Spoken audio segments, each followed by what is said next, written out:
Boa tarde, estamos assim iniciando mais um estudo da série psicológica de Joana de Ângeles. Hoje a abordagem no capítulo 10, Doenças da Alma, que é um capítulo que na obra Amor, Imbatível Amor, abrange 4 tópicos: mau humor, suspeitas infundadas, síndrome do pânico, sede de vingança. Vamos então fazer a nossa preparação através de um comentário de uma mensagem do Espírito Emmanuel.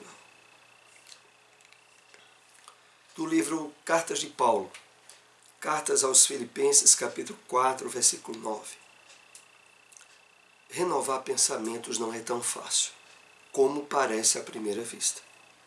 Demanda muita capacidade de renúncia e profunda dominação de si mesmo, qualidades que o homem não consegue alcançar sem trabalho e sacrifício do coração. Essa mensagem de Emmanuel ainda é comentando aquela passagem da carta de Paulo aos Filipenses, onde o apóstolo exortava a igreja de Filipos a tudo aquilo que é bom, tudo aquilo que é de boa fama, tudo aquilo que é louvável. E Paulo sai dizendo uma série de adjetivos, termina concluindo: nisso pensai. Direcionai o pensamento nas linhas do pensamento elevado, virtuoso. Mas Emmanuel aqui nos chama a algumas reflexões a mais. Primeiro, quando ele diz que renovar pensamentos não é tão fácil como parece à primeira vista. Aliás, no livro Problema do Ser, do Destino e da Dor, o apóstolo do Espiritismo, Leon Denis, coloca lá no item muito importante na obra o pensamento. E entre outras observações que ele faz, é de que o domínio, a diretriz segura do pensamento representa para o homem uma das mais altas conquistas evolutivas. Na verdade, para a grande massa dos espíritos encarnados na Terra, o subsídio de inúmeras experiências reencarnatórias foi o cultivo do pensamento de forma desastrosa e desorganizada, submetida normalmente aos impactos instintivos e dos desequilíbrios do orgulho e do egoísmo. Nós agora, com a nossa aproximação do Evangelho do Cristo, somos chamados a uma renovação grande e profunda nos nossos hábitos mentais.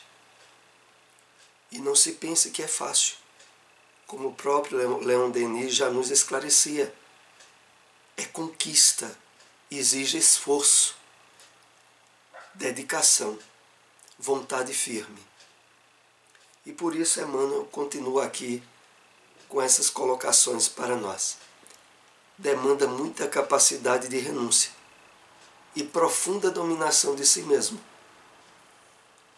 Profunda dominação de si mesmo, como nós temos aprendido à luz da doutrina espírita, face às incursões vibratórias do pensamento que compartilhamos com espíritos encarnados e desencarnados, amigos de um passado de vício e de desequilíbrios, e que muitas vezes, através da sugestão, da indução pelo pensamento, somos levados a pensar naquilo que não deveríamos e que muitas vezes a nossa consciência adverte. É sob esse domínio do pensamento e essa reciclagem que Emmanuel nos convida na mensagem ao teor profundo da proposta do apóstolo Paulo, E continuando, qualidades que o homem não consegue alcançar sem trabalho e sacrifício do coração. Esses dois últimos pontos aqui são muito significativos. Primeiro, quando ele diz que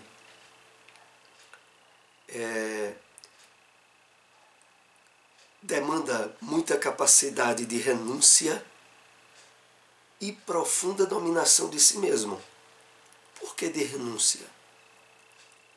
Devido aos hábitos do pensamento desregrado e desequilibrado que trazemos.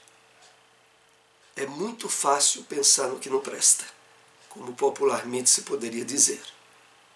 Mas estar com o pensamento atento e vigilante, conscientemente direcionado à comunhão com a espiritualidade do bem, através das construções do amor, da caridade, da conquista de virtudes, exige muita dominação de si mesmo.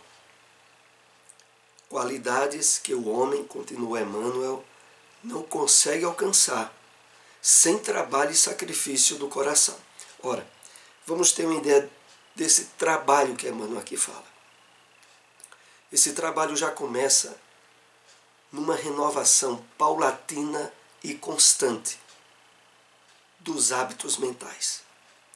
Construção de novos hábitos, através do estudo, do aprofundamento do conhecimento da doutrina espírita, da iluminação do nosso entendimento, percebendo a vida no seu aspecto verdadeiro, espiritual, nós vamos drenando e vamos estabelecendo novos hábitos e condicionamentos na nossa forma de pensar. Isso exige trabalho constante, mas também associado a esse trabalho, Emmanuel aqui dá o toque que completa o enfoque máximo dessa lição. E sacrifício do coração.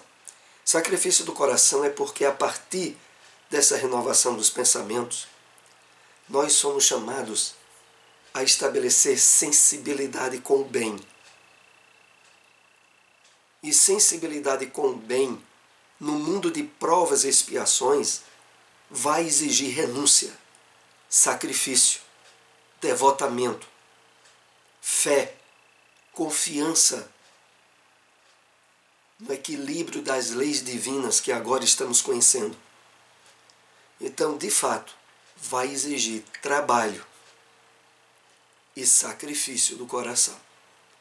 A renovação de pensamentos que o apóstolo Paulo já compartilhava com os filipenses e que agora é renovado para nós na mensagem do Espírito Emmanuel. E com ela nós vamos dar início ao nosso estudo Doenças da Alma, que entendamos logo de antemão. A abrangência nesta obra se direcionará a quatro tópicos: mau humor, como citamos, suspeitas infundadas, síndrome do pânico e sede de vingança.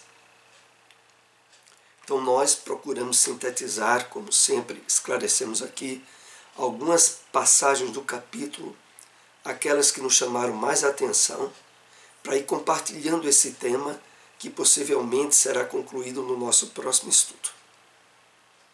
Então vamos agora para o primeiro slide que separamos. O indivíduo, assinalado por consciência de culpa, decorrente dos atos passados, que não soube ou não quis regularizar, quando do périplo carnal, périplo aqui é a jornada durante o período da encarnação, renasce possuído por conflitos que procura ocultar.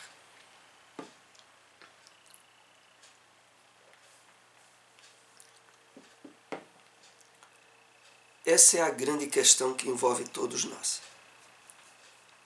Nós trazemos um passado nada amistoso, rico de problemas, de desequilíbrios. e que ao voltarmos pela reencarnação, estamos aqui para estabelecer novos caminhos e ressignificar esse passado. Mas esse passado, na sua maior parte, está no nosso inconsciente, do qual normalmente não temos noção da abrangência e da intensidade de desequilíbrios. Mas o normal, face o que Joana aqui assinala, é que nós trazemos, entre outros desequilíbrios, as questões da consciência de culpa.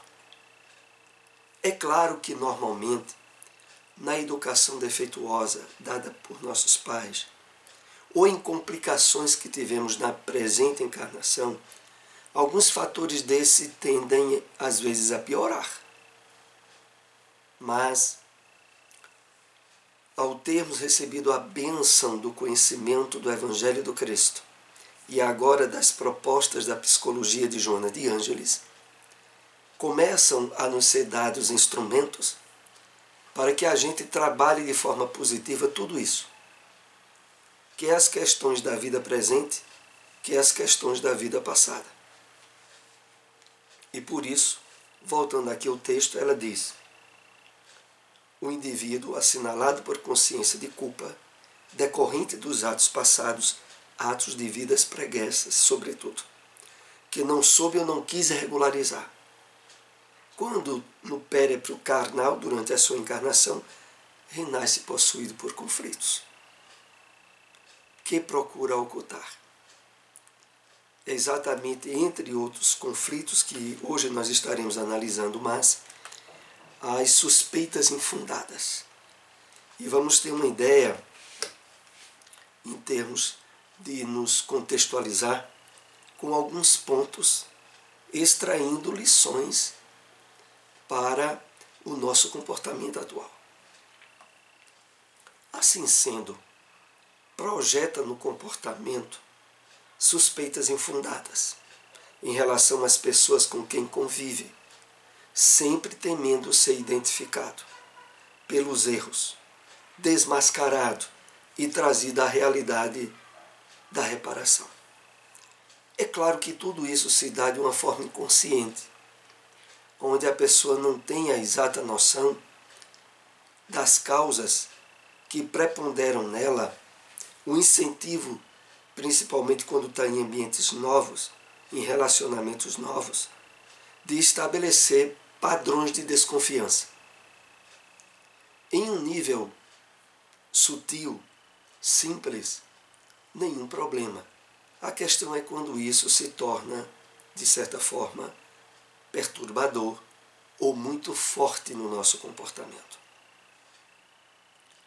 levando, não poucas vezes, a situações vexatórias, neuróticas, por encontrar inimigos hipotéticos em toda parte, assim experimentando o fardo da culpa que o anematiza e procura manter oculta.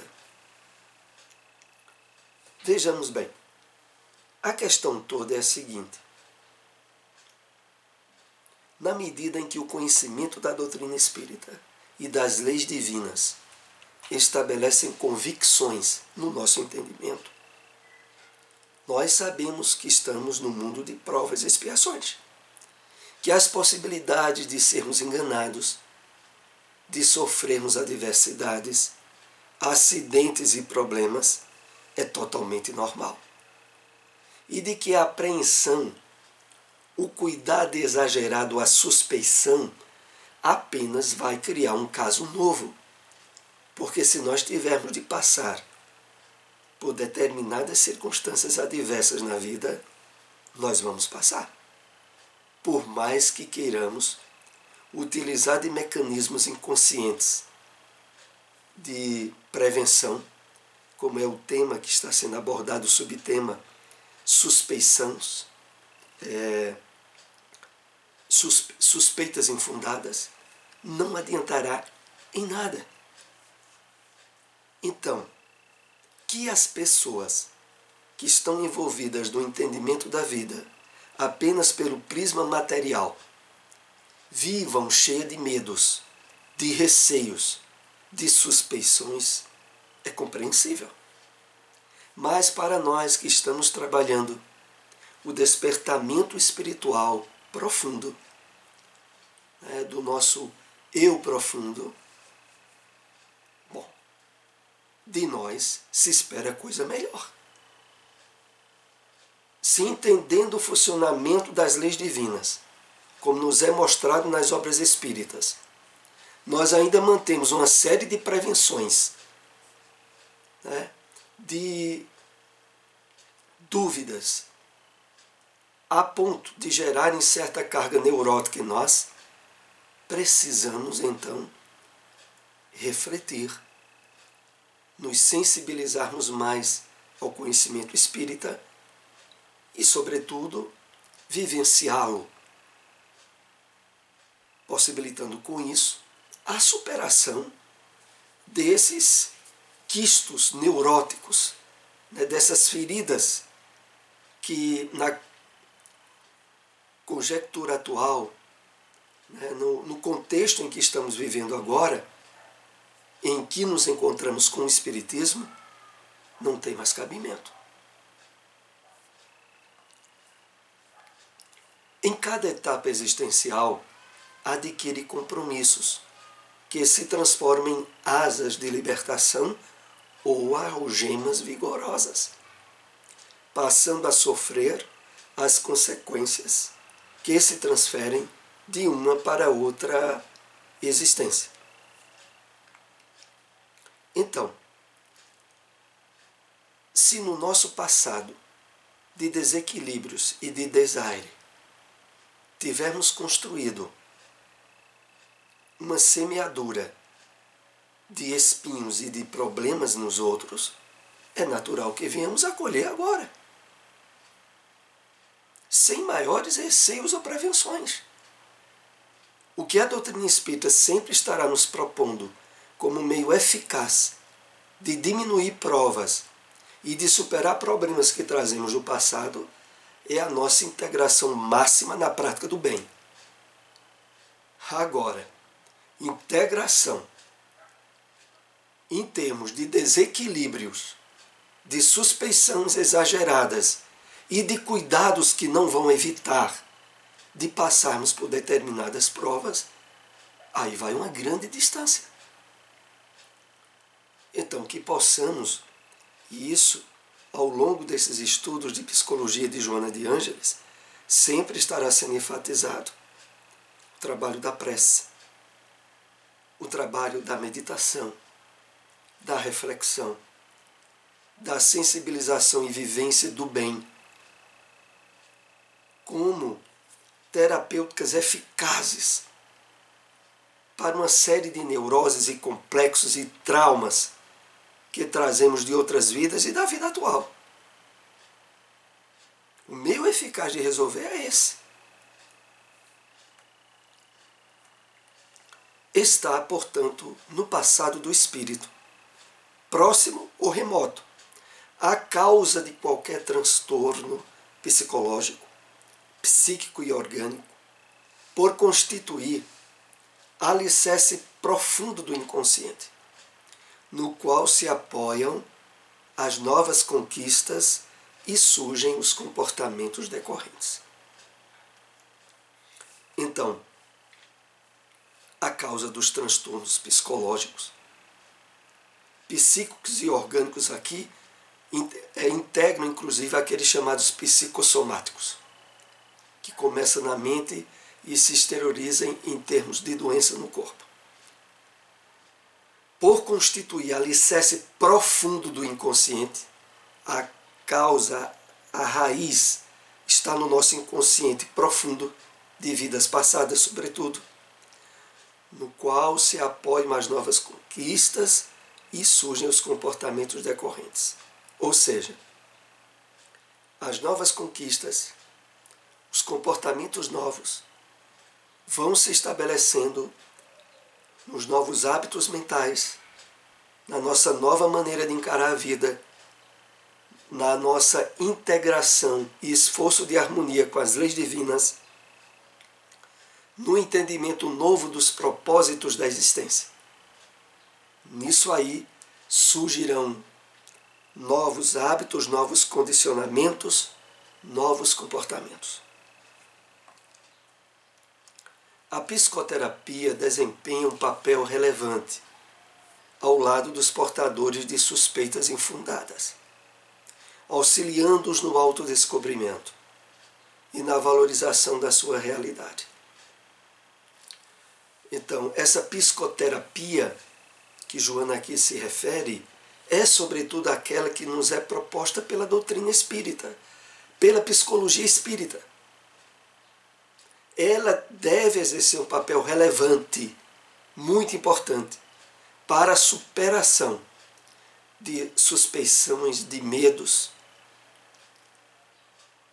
de zelos excessivos por aquilo que não está nas nossas mãos, estabelecer diretrizes seguras, auxiliando no autodescobrimento e na valorização da sua realidade. Autodescobrimento aqui que abrange percepção de si mesmo como espírito imortal, despertamento do eu profundo, estabelecimento de conexões habituais com a espiritualidade do bem. Nesse contubérnio não é uma palavra muito comum, ela é sinônimo de vida em comum, de convívio, de intimidade. Nesse contubérnio de inquietação, mentes desassociadas no corpo, que deambulam, que perambulam, que andam no mundo causal, no mundo espiritual, utilizando-se do conflito e passam a obsidiar o paciente, enviando-lhes mensagens telepáticas mais infelizes. E aí a gente diria, já não bastasse os problemas que nós trazemos do nosso passado, eles muitas vezes recebem reforço das mentes dos espíritos desencarnados que sintonizam com eles, né? Que acabam agregando-se em termos de estímulos negativos à intensificação desses desequilíbrios em nós.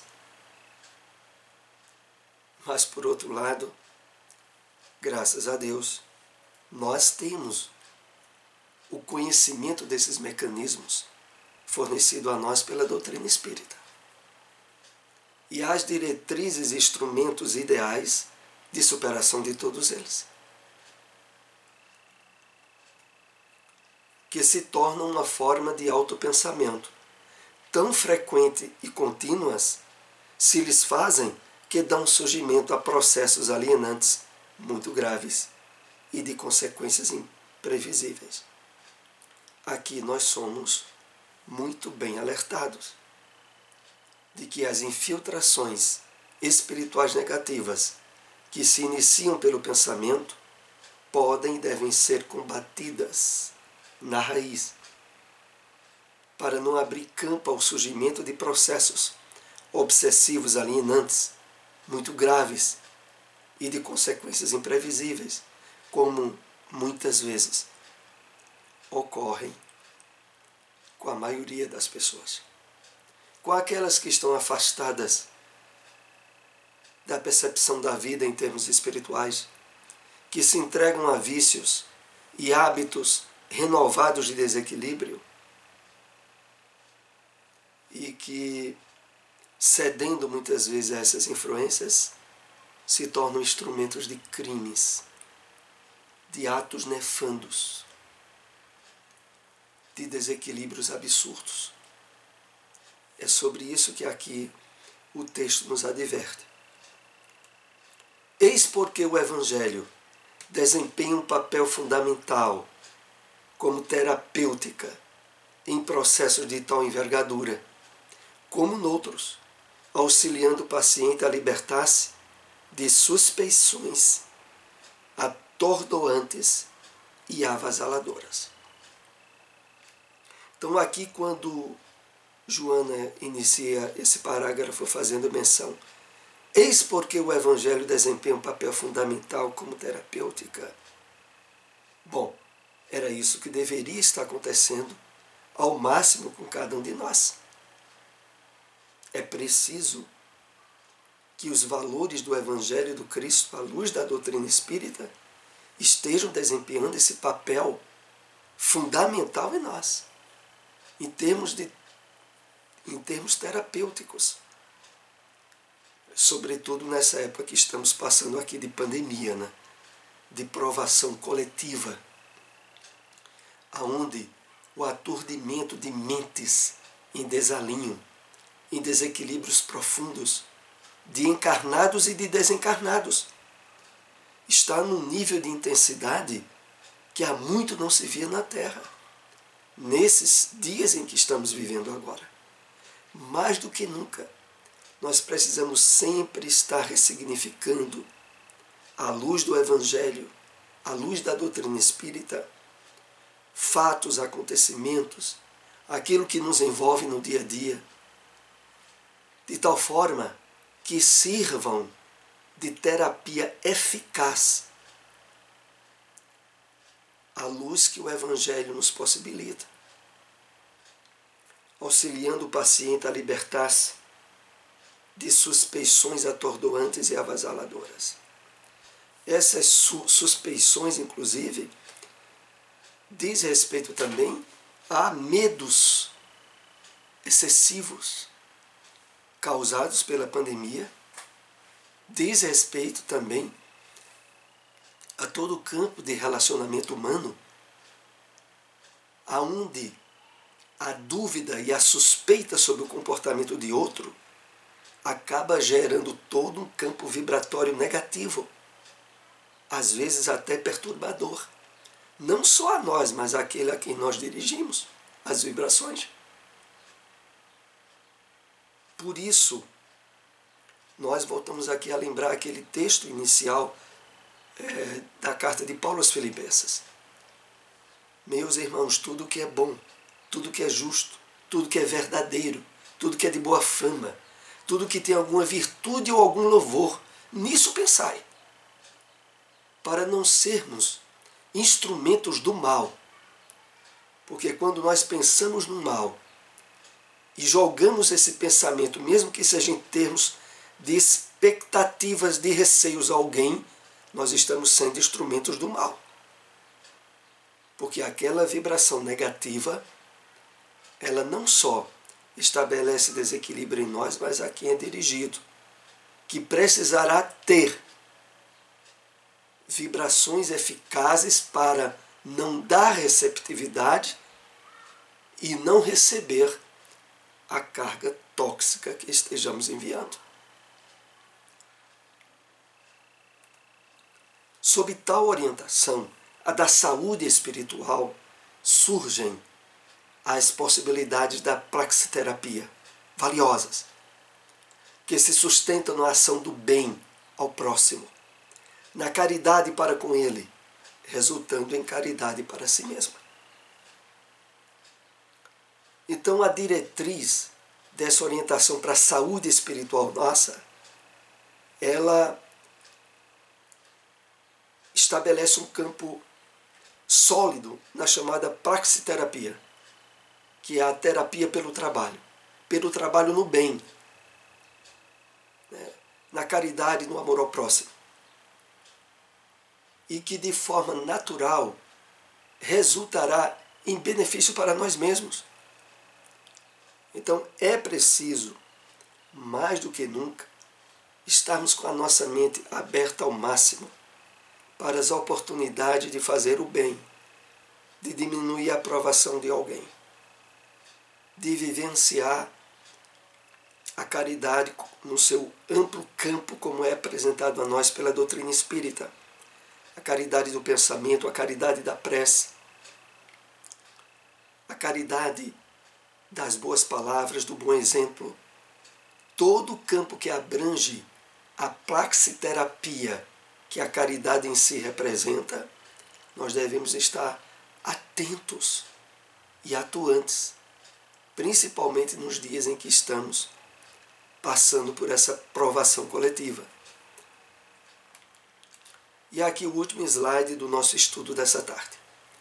Lentamente se vão instalando novos raciocínios. Visão mais dilatada da realidade que se apresenta e a recuperação do distúrbio faz-se com segurança, propiciando equilíbrio e bem-estar. Então esse trabalho dessa proposta para a superação dos hábitos nocivos da suspeição, eles vão se estabelecendo de forma lenta em novos raciocínios, em nova maneira de encarar medos, dúvidas e receios em nós.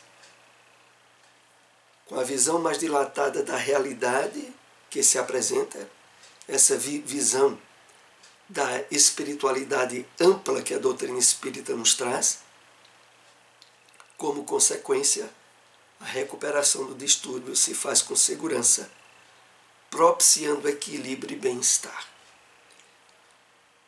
Uma reflexão aqui ainda importante para nós.